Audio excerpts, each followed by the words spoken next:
Woodworking joinery is not as difficult as people make it seem. If you struggle with both when to use certain joinery methods and how to execute them correctly, this video is for you. I'll teach you the 5 woodworking joints I use most often and how to avoid mistakes that can ruin your projects. And there's a miter joint trick that will keep your joints together, and I don't know why, but I never hear anyone talk about it.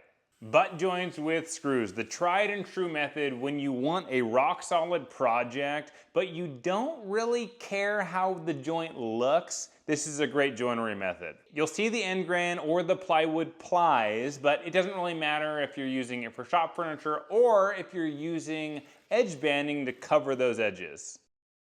I use glue to make sure the joint is really solid. You want to make sure you pre-drill your holes so you don't split the wood. And I use a countersink bit so I can countersink that screw head just a tiny bit. For drawers, I like to use screws with a really small head so it's not as noticeable. If you want to hide those screw heads, you just recess the screw a little bit more with a Forstner bit and then put a dowel in there with some glue, sand it flat, and it looks a lot better than that screw head. This is really fun to talk about because growing up as a kid, I was not allowed to say the B word, but. And that's 100% true. And now that I think about it, I wasn't allowed to talk about joints either. But look at me now, talking about butt joints. What a rebel.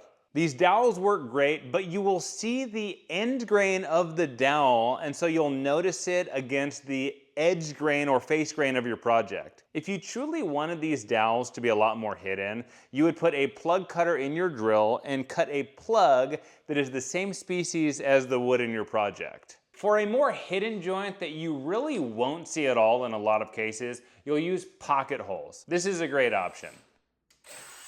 Look what I found. But a trigger clamp does not have enough clamping pressure to hold down this Craig pocket hole jig I was using. So use a pocket hole clamp, it works great every time. Especially when you don't lose it for 30 minutes when you're trying to finish a project. When should you use pocket holes? Well, for plywood projects, it works great. The pocket holes itself are kind of ugly in my opinion, so I really only use them when they will be totally hidden. Except for shop furniture, I don't care as much, but if I'm building indoor furniture, I want to make sure you will never see them. The reason you'll hear they're great for plywood projects is because there's no wood movement in plywood, and what can happen with pocket holes is the wood can split if you use it on solid lumber because there is no room for wood movement. That is why for my indoor furniture projects, I will use dowels a lot of times. This is a tried and true method that is great for solid lumber and indoor projects because the joinery is truly hidden and you won't have that added stress of maybe one day your wood splitting. I prefer cutting my own hardwood dowels as opposed to the softer wood dowels that come in packages. I feel like it makes the joint stronger. And for angled joints, I like to attach a block to make clamping a lot easier, and it is so easy to take that block off. Like almost too easy.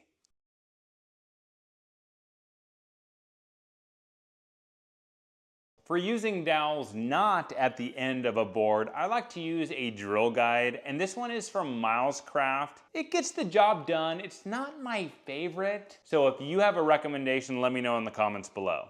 Dowels work great, but they can be a little tedious and take a little while to get done, which is why I use my next joint a lot of times, especially for workshop furniture, but for indoor furniture as well. This joint is hidden, kind of, and we'll get into that in just a minute. That is the rabbet and dado joint. For a rabbet, which is a groove on the end of a board, clamp a sacrificial wood fence onto your regular fence and make your cut. I like to use rabbets for a bunch of things, oodles of things even. I'll use them on the bottom edge of my drawer sides, front, and back pieces, and that's where the drawer bottom will go. Just a little glue and some clamps and you're good to go. This is not the only method to secure a drawer bottom in your drawers, and I'll show you another one in just a minute. You'll also be able to learn from my mistake in that future method, which you'll notice happens a lot with me. I also use rabbets a lot for the backs of things. Cabinets, miter saw stations, this workbench. It works well for that sort of thing. Usually that involves 1/4 inch plywood.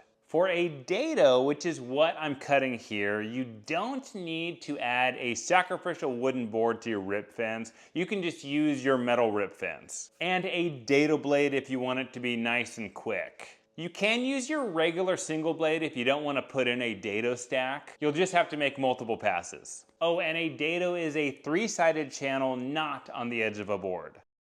It's hard to notice this joint, but it's not completely hidden. If you want to completely hide it, you would just add some edge banding. The most important thing when cutting dados is you want the fit to be good. You want it to be snug, but not too tight, and you definitely don't want it to be too loose, so I always cut a test piece first. You want it to be like the chair in Goldilocks, just right. You can use painter's tape to decrease tear out on these cuts. And one big Papa Bear recommendation I would make is assembling your project on the same day that you cut these grooves. I made the mistake of waiting a couple days after I cut my rabbets and dados, and then when I tried to assemble my miter saw station, it was an absolute nightmare. The grooves were tighter than when I cut them. That was on my king size miter saw station. So I would highly recommend assembling your project on the same day you cut these grooves if you don't want to pull your hair out. The other method of adding a drawer bottom to my drawers is not cutting a rabbet on the bottom of my drawer pieces, but cutting a dado. For 1/4 inch plywood, you want this dado to be roughly a 1/4 inch wide, but a little bigger. As you can see, I made it way too tight. Luckily, I'm a quick learner, and that was the only time I made that mistake.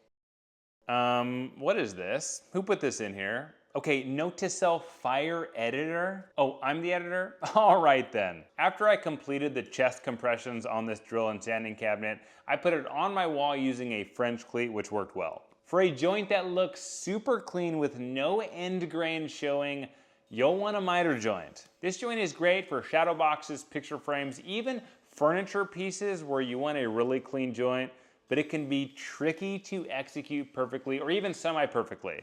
I'm cutting a rather large rabbet in this frame here, and because I'm a recovering scrap wood hoarder, I kept the scraps. I mean, they're pretty big, so I don't feel bad about it. As you can see, my bevel was off on my miter saw, so I adjusted that, recut it, and so now my miters are exactly 90 degrees. This is super important and could be a reason your miter joints aren't fitting just right. Everything was going fairly well, and then after I put the glue on all the joints, right before I was gonna glue up this frame, this happened.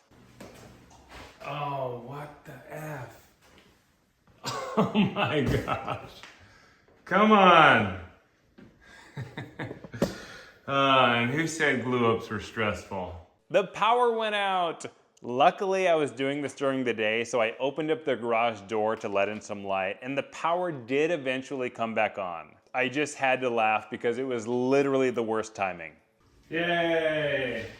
Actually, now that I think about it, having the power go out in the middle of using a power tool might be worse. If you've had any experiences like this, let me know below in the comments. A strap clamp works well, but even then I find myself using some trigger clamps to get a really tight joint. And then sometimes the joint's still not tight, so I sand in some wood glue to fill in the gap. After the wood glue dries, to reinforce the miter joints even more, in case there are gaps I cannot see, I add some thin CA glue, then hit it with accelerator spray after it soaks in. But I don't stop here. I'm a bit of an overbuilder and have been hurt before with this joint, so I'm going to reinforce it even more. To do that, I will need a jig, but not just any jig, a spline jig, because I'm adding splines. Makes sense. But how thick should the splines be? Well, this frame is pretty deep, it's 3 inches deep, so I decided to make my splines a little thicker than normal. They're thick with 3 C's. I'm adding 2 splines and each will be a 1/2 inch thick. So if my math is correct, which it usually is not, 1/3 of my frame is splines. But know that I just made that up. There is absolutely no scientific backing to that ratio. It just feels right. It gives me good vibes. You want the splines to fit snug. You'd rather have them be too tight than too loose, otherwise you'll get some gaps. Speaking of snug, you know that a group of sloths is called a snuggle? How neat is that? I'm using Paduke wood here, and you can tell that it's Paduke because of the way it is. Now I do realize that the joint in this frame, as well as the joint in the next project, are technically bevels, but I use the term bevel and miter interchangeably. If you want to get technical, a bevel is an angled cut made through the thickness of a board, and a miter is an angled cut across the face of a board. Tomato, potato. To reinforce this biter joint, the joke there is that I combine the words bevel and miter. I'm recessing some screws and then hiding those screws with dowels. To learn how to store all your lumber effectively, check out this video. I'll see you over there.